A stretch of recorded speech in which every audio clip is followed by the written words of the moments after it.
All right, so you're in the middle of nowhere. It's dark. The only thing you have is a flashlight and your battery is completely dead. What do you need? You need something like this to actually charge your actual power.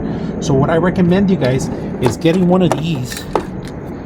So when you get stranded in the middle of nowhere, you could convert this also into a flashlight and an emergency signal. So to put it together, simple. You grab the two ends and you meet them perfectly like this. We put the two ends. Make sure these are not touching each other when you're going to activate them. All right. Positive is red. Negative is going to be black. All right.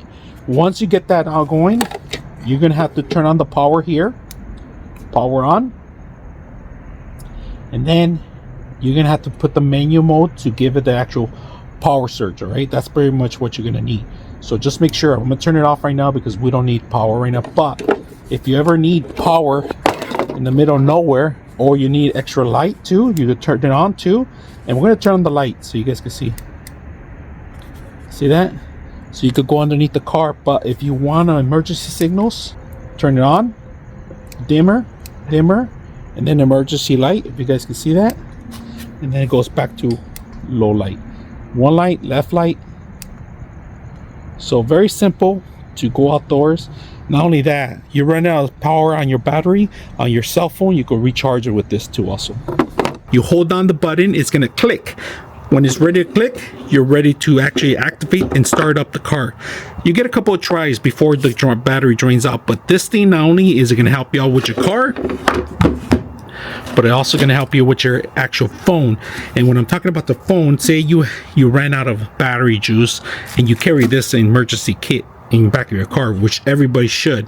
You get a USB that's available with it too, not only to charge this device, but to also charge other devices. And if you guys can see in the back of it, there's a nozzle that tells you in and out, and USB and USB-C. In and out, you could either charge the device, but right now we're going to charge other devices. So make sure you power it on, and it tells you the battery life right in front of it. So plug it in, and that's it. Starts charging immediately. So make sure that you have enough battery to charge up any car for emergency. And if you use this as a charger, you know, just make sure it's fully at least halfway charged, so you can still use it as a startup. And if you guys notice, it's giving you a fast charge. It's asking you how much watts it's actually transferring through the system itself too. So very reliable. Remember, the inputs are in the front and the rechargeable in the back. Lights, and then when you're ready, the module is ready to control. So out of the box is very simple. I hope you guys enjoyed this video.